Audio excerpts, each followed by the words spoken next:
तर नमस्कार विद्यार्थी मित्रांनो.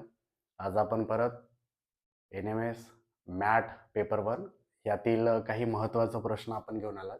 वारंवार पेपरला विचारलं जातं. बरेचसे विद्यार्थी याला सोडवायला खूप उशीर लावतात आणि सोबत काही विद्यार्थ्यांना खूप चांगलं अप्रोच माहिती झालं की लगेच ते पटकन सोडवून टाकतात. नेहमी विचारलं जाणारं 3 किंवा 4 मार्काला आपल्या पेपरला येतात. तर असेच प्रश्न आपण सोडवत असतोय. असेच आमचे काही व्हिडिओ पाहण्यासाठी आमची जी चॅनल आहे त्या चॅनलला सबस्क्राईब करा, लाईक करा आणि शेअर करा. आणि काही जे मागचे व्हिडिओज आहेत त्यांना पहा. पुढे व्हिडिओ येणार आहेत त्याच्यासाठी आमच्या चॅनलला सबस्क्राईब करा. असो, चला विद्यार्थी मित्रांनो, तर आता आपण पाहूया अशा प्रश्नांना आपण कसं सोडवायचं. सगळ्यात आधी आपण पाहूया की रीतसर याला कसं सोडवलं जातं आणि त्याच्यानंतर आपण पाहणार आहोत की शॉर्टकट अप्रोच कसा असेल. विथिन सेकंद आपल्याला याचा आन्सर सुद्धा करता येईल. तर ते सगळं मी तुम्हाला सांगणार आहोत. व्हिडिओ शेवटपर्यंत पहा. चला, तर याच्यामध्ये सगळ्यात आधी आपण सूचना पाहून घ्या. सूचना सूचना वाचायला आपल्याकडे वेळ नसतोय, पण तरीही एकदा आपण वाचून घेऊया. मग पेपरला आपल्याला असे प्रश्न दिसले की आपण सूचना स्किप केली तरी चालतोय. चला, तर सूचना आपल्याला इथं दिलेला आहे की खाली सेंटर हा शब्द 4 वेगवेगळ्या सांकेतिक भाषेत लिहिला आहे. म्हणजे हा जो सेंटर हा जो शब्द आहे हा वेगवेगळ्या 4 सांकेतिक भाषेमध्ये इथं आपल्याला लिहिलेला दिसतोय. त्याच्यानंतर ती सांकेतिक भाषा ओळखा. आता आपल्याला हे जे सेंटर शब्द जो आहे हा 4 वेगवेगळ्या सांकेतिक भाषेमध्ये लिहिलेला आहे. ती सांकेतिक भाषा आपल्याला ओळखायची आहे. त्याच्यानंतर पुढील प्रश्नात दिलेला शब्द कोणत्या सांकेतिक भाषेत लिहिलेला आहे ते योग्य पर्यायातून निवडा. याचा अर्थ काय की आपल्याला काही प्रश्न राहतील आणि ते जे प्रश्न जे आहेत ते विशिष्ट सांकेतिक भाषेमध्ये लिहिले जातील. तर ते सांकेतिक भाषा या 4 ऑप्शन पैकीच एक लागेल. म्हणजे याचा अर्थ काय की त्या प्रश्नाचं जे ऑप्शन आहेत ते हे 4 आहेत. आपण जो काही समोर प्रश्न पाहणार आहोत त्या सगळ्या प्रश्नांचे हे 4 ऑप्शन आहेत. आपल्याला शोधायचा असतो की त्या प्रश्नामध्ये या 4 पैकी कोणत्या प्रकारची सांकेतिक भाषा यूज झालेली आहे तेच आपलं उत्तर असतं. आपण ते प्रश्नामध्ये समजून घेऊ. आधी आपण याचं जे सांकेतिक भाषा आहे ते आपण शोधूया. ठीक आहे, चला. तर सगळ्यात आधी आपण पाहूया की सेंटर आणि यांची सांकेतिक भाषा जर शोधायची असेल तर आपल्याला कोड पाठ पाहिजे. तर कोड आपण घेऊया. जसं सी चा कोड आहे 3, ई चा कोड आहे 5, एन चा कोड आहे 14, टी चा कोड आहे 20, आर चा कोड आहे 18 आणि ई चा कोड आहे 5. हे आपण इथं लिहिलं. अगदी तशाच प्रकारचं यांचा आपण कोड लिहिणार. मग बी चा कोड आहे इथं 2, डी चा कोड आहे 4, एफ चा कोड आहे 13, याचा कोड आहे आपल्याला माहीतच असेल यस 19. त्याच्यानंतर क्यूचा कोड 15,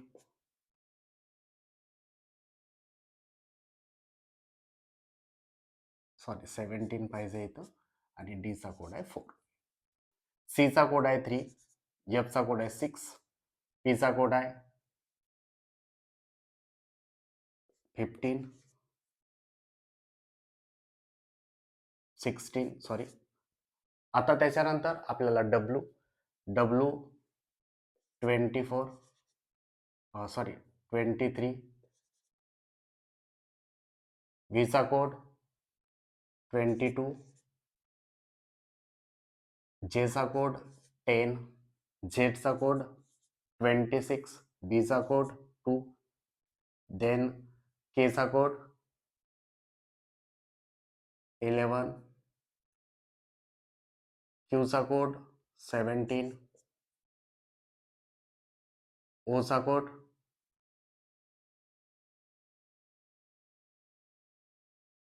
15, 2, 24, 22, 13,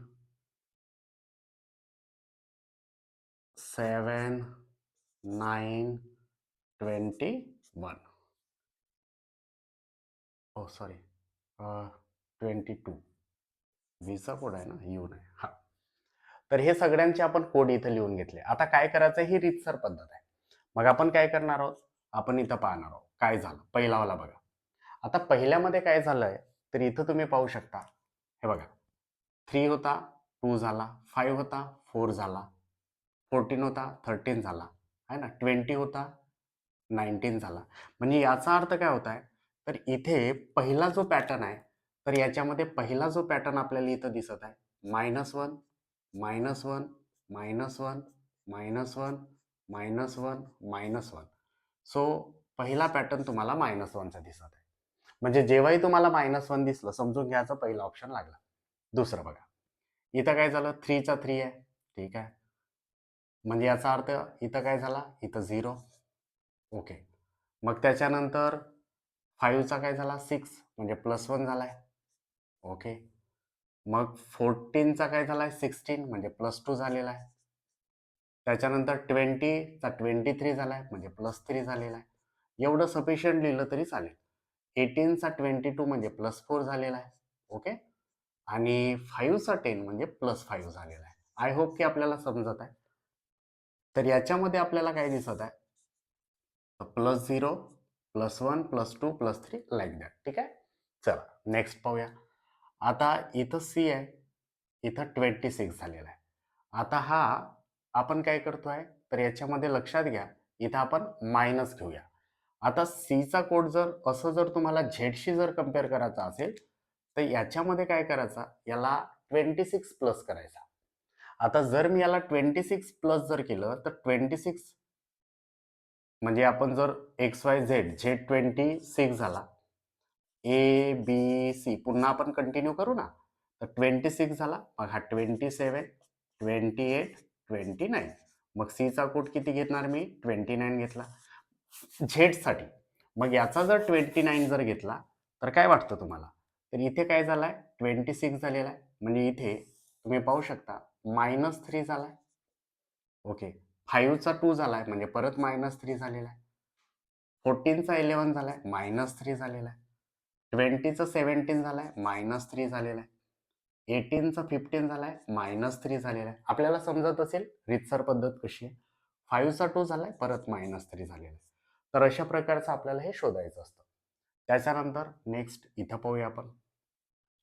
परत इथं 24 दिसतोय, 22 दिसतोय. कधी कधी हेच लेटर्स उलटे पालटे अरेंज असतात, पण याच्यामध्ये नाही दिलेले आहेत.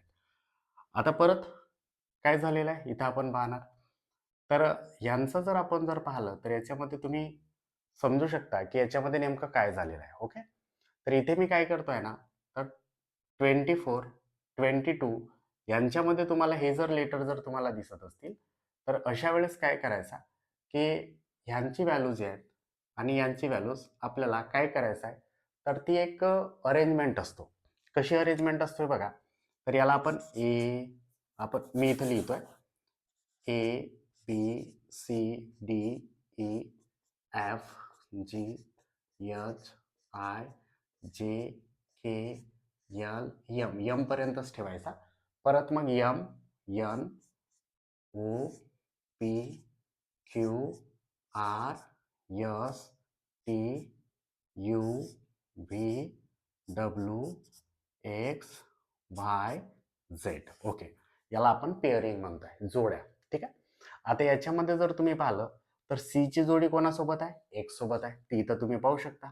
सी ची जोडी एक्स सोबत आहे. ई ची जोडी कोणासोबत आहे, ई ची जोडी व्ही सोबत आहे. ई ची जोडी व्ही सोबत आहे, है ना. एन ची जोडी कोणासोबत आहे, एन ची जोडी एम सोबत आहे. तर एन ची जोडी एम सोबत आहे, है ना. तर अशा प्रकारचं इथं काय झालंय, इथं आपण म्हणू शकता पेअर्स. इथं काय झालंय, पेअर्स. तर लक्षात ठेवा विद्यार्थी मित्रांनो, की आपण याच्यामध्ये रीतसर पद्धत आपण पाहिलाय. यांचे सगळ्यांचे कोड आपण लिहिलं. त्याच्यानंतर आपण पाहिलं की ते कसे व्हेरी होत आहेत. कोणी मायनस होत आहे, कोणी प्लस होत आहेत, कोणी मायनस होत आहेत, कोणी पेअर्स बनवत आहेत. कधी कधी तर हे नावं असे उलटे पण राहते. ठीक आहे. तर आपल्याला ते शोधायचं आहे, ही रीत आहे. ठीक आहे. आता आपण काय करणार, आता आपण पाहूया यांच्यावरचे प्रश्न. तर प्रश्न लगेच आपण पाहूया, की हे झाली मेथड. आता आपण यांचे प्रश्न पाहूया. ठीक आहे.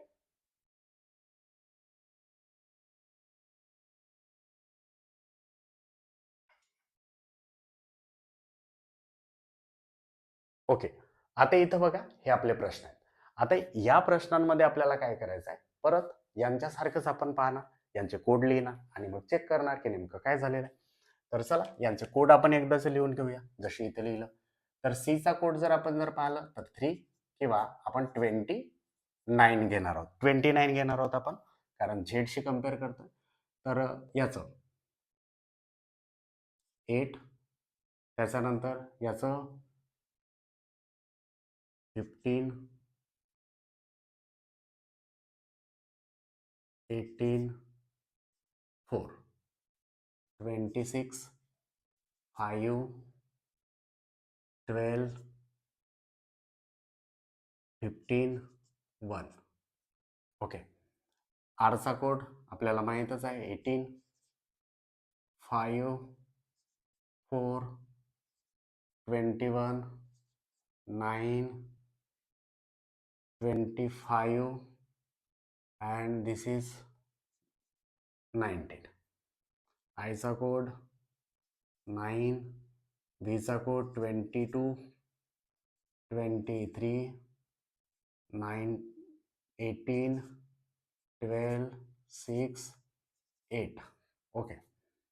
एमचा कोड 13, 5, 20, 5, and this is 18, 13, 6, 22, 8, 22.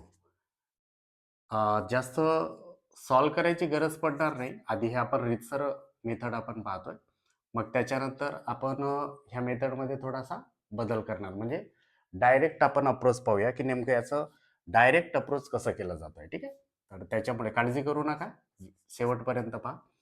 त्याच्यानंतर 21, 1, this is 18, 5, 18, 16, 20, 26, this is 17 and 4. Okay. आता आपण काय करणार आहोत, आता आपण पाहणार आहोत, पण यांचाच विचार करायचा आपल्याला. ठीक आहे, काय झालं इथं, तर हा झाला इथं, पटकन लक्षात येतो -3. ओके, 8चा 5 झाला -3. आता पटकन लक्षात ठेवा, -3 जर दिसला तर मला सांगा की याच्यामध्ये कोणत्या नंबरचा ऑप्शन हा -3 पॅटर्नने जोडला होता, तर -3 म्हणजे तिसरा. मग लगेच आपल्याला पूर्ण टॅली करायची गरज नाही, तर याचा ऑप्शन क्रमांक 3 जो आहे हा आपला आन्सर आहे. तर तिसऱ्या नंबरचा आपल्याला ऑप्शन गोल करायचा आहे. ठीक आहे, ओके, कळलं. चला, काय करायचं, लगेच पाहायचं, 2-3च पाहायचा. इथं आपल्याला -3 वाला पॅटर्न भेटला, म्हणजे ऑप्शन नंबर 3, लगेच ऑप्शन 3 ला गोल करायचा. त्याच्यानंतर इथं चला, 18 आहे, इथं 9 झालेला आहे, 5 आहे, 22 झालेला आहे. आता मी काय करतोय ना, तर हे काही मला इथून जमून नाही राहिलं आहे ना, मग मी इथं पेअर पाहतोय. तर मला काय दिसतंय, आरचं पेअर कोणासोबत आहे, तर आरचं पेअर आहे आय सोबत. आरचं पेअर आहे आय सोबत, यस, पेअर दिसतोय मला, कारण इथून मायनस प्लस काही दिसत नाही, बरोबर, पेअर दिसत आहे. आणि पेअर कुठे आहे, तर पेअर आहे चौथ्या ऑप्शन मध्ये. सो ऑप्शन नंबर 4 जो आहे हा याचा करेक्ट आन्सर आहे. ठीक आहे, ऑप्शन नंबर 4 करेक्ट. जास्त वेळ नाही लागत आहे आपल्याला, कारण आपण इकडे व्यवस्थित केलोय. इथं नुसतं 1-2 ऑप्शन पाहिलं तरी लगेच. त्याच्यानंतर इथं बघा, हा झाला +0 +1 झालं. दोनच याच्यामध्ये जास्त पूर्ण सॉल्व करायची गरज नाही आपल्याला. +0 +1 म्हटलं की लगेच इथं पाहायचा की +0 +1 वाला पॅटर्न कोण आहे, ऑप्शन नंबर 2. मग ऑप्शन नंबर 2 जर असेल तर याचा अर्थ की याचा आन्सर जो असेल तो ऑप्शन नंबर 2 मध्ये असेल. ठीक आहे, देन इथे बघा काय झालेलं आहे, -1, काय झालेलं आहे, -1, -1 कंटिन्यू होत आहे. मग -1 वाला पॅटर्न कोण आहे, तर -1 वाला पॅटर्न आहे पहिला ऑप्शन. सो पहिला ऑप्शन आहे -1 वाला. मग याच्यामध्ये पटकन आपण लिहिणार की याचा पहिला जो आहे तर तो त्याचा करेक्ट आन्सर आहे. तर अशा प्रकारचं हे आपण याला रीतसर आपण आन्सर केलं आहे. ठीक आहे, तर हे झाले रीतसर आन्सर. पण समजा मला जर डायरेक्ट आन्सर करायचं असेल तर मी काय करायचं. आता लास्ट अप्रोच आहे आपली, आपल्याला कमीत कमी वेळामध्ये हे आपल्याला सॉल्व करायचं आहे. मग अशा वेळेस आपण काय करायला पाहिजे त्याबद्दल आता आपण डिस्कस करू. काय करू, तर बघा इथे काय करायचं, हमेशा एक गोष्ट लक्षात ठेवायचं की इथल्याच कुठल्या तरी शब्दापासून इथला एखादा शब्द बनलेला असेल, तो पुढं असेल, मागं असेल, किंवा बिचातल्या कुठल्या तरी नंबरवर असेल, ते तुम्हाला शोध घ्यायचा आहे. ठीक आहे, उदाहरण पहा, इथं समजून घेऊ आपण. ठीक आहे, तर याच्यामध्ये बघा, इथं सुरुवात कशाने झालेली आहे, सी ने झालेली आहे, आणि इथं सुरुवात कशाने झाली आहे, बी ने झालेली आहे. ठीक आहे, सी आणि सॉरी, हा नाही घेणार, बी वगैरे नाही पाहायचा. इथंच बघा, सुरुवात सी ने झालेली आहे. इथं बघा, ह्या सुद्धा याची सुरुवात कशाने झालेली आहे? सीने झालेली आहे. आता विचार करा, त्या शब्दाची सुरुवात सीने, या शब्दाची सुरुवात सीने झाली, पण याचा इकडे सुरुवात कशाने झाली आहे? तर कोटची सुरुवात झाली आहे झेडने. कोटची सुरुवात कशाने झाली आहे? झेडने. मग मी इथं पाहतोय की कोणत्या नंबरच्या कोटची सुरुवात झेडने झाली आहे? तिसरा. झाला लगेच. Option number 3. आपल्याला सोडवायची गरज पडणार नाही. समजलं मी काय सांगितलं? सुरुवात सीने झाली आहे, सुरुवात सीने झालेली आहे. मग आपण पाहायचा की इथे कोणता कोट झालेला आहे त्याच्यासाठी? झेड. मग इथं पाहायचा की याच्यामध्ये सीने सुरुवात जर झाली तर झेड वाला ऑप्शन कोणता आहे? तर तिसरा. तर तिसरा आपला आन्सर आहे. दुसरा पाहूया. इथं सुरुवात कशाने झाली आहे? आर. इथं सुरुवात आर ने झाली आहे. या शब्दामध्ये आर कोणत्या नंबरवर आहे? सेकंड नंबरवर आहे. आर सेकंड नंबरवर आहे. ठीक आहे. आता इथं आर ने सुरुवात झाली आहे आणि पहिला ऑप्शन कोणता आहे? आय आहे. पहिला ऑप्शन कोणता आहे? आय. मग आता इथे मी पाहणार इथं कोणत्या ठिकाणी मला लास्ट मधून दुसऱ्या नंबरवर मला आय दिसतोय, कारण इथं आय ने सुरुवात झाली आहे, तर लास्ट मधून मला आय पाहिजे. लास्ट मधून दुसऱ्या नंबरवर आय पाहिजे आहे. चौथा. लगेच चौथा. आपण काहीच शोधलेला नाही. ठीक आहे. नेक्स्ट. यम ने इथं सुरुवात झालेली आहे, इथे पण यम ने सुरुवात झालेली आहे. इथं ई आहे, इथं एफ आहे. मग आता आपण इथं पाहणार, इथं यम, इथं ई आहे, तिथं एफ आहे. आता इथं दुसऱ्या नंबरवर ई आहे, इथे दुसऱ्या नंबरवर ई आहे. ईचा एफ झालाय, तर इथं आपण पाहणार की दुसऱ्या नंबरवर ईचा एफ कुठं झालाय? ईचा एफ इथं झालेला आहे. Option number 2. Option number 2 correct answer है ना. ओके. देन इथं सुरुवात यस ने झालाय आणि यसचा काय झालाय? आर. आता इथं यसचा आर आपण पाहणार, पण इथं यस आहेच नाही, मग सोडा. मग क्यू घ्या. आता क्यू, इथं पण क्यू नाही. आता मग काय करणार? तर हा लास्ट वाला आर तुम्हाला दिसत आहे. ठीक आहे. मग इथं बघा लास्ट मध्ये आर आहे. मग आपण काय करतोय? इथं लास्ट मध्ये क्यूडी दिसत आहे. मग आता आपण पाहूया की इथं क्यूडी कुठं आहे? लास्ट मध्ये क्यूडी इथं आहे, म्हणजे ऑप्शन नंबर 1 हा त्याचा करेक्ट आन्सर आहे. ठीक आहे. तर अशा प्रकारचं आपण अशा प्रश्नांना सोडवू शकतो. तर हे एकदम सिंपल, सहज आणि सोपे प्रश्न असतात. हेच त्यांचे ऑप्शन्स असतात. आपल्याला ह्यांना शोधावं लागतं की कोणता पॅटर्न इथं फॉलो होता यांच्यामधला ते.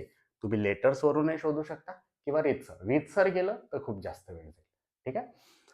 तर असेच आपण पुढेही प्रश्न पाहत राहणार आहोत विद्यार्थी मित्रांनो. तरी आमची ही जी चॅनल आहे तिला सबस्क्राईब करा आणि असेच आमचे नवनवीन व्हिडिओ पहा. थँक्यू. धन्यवाद.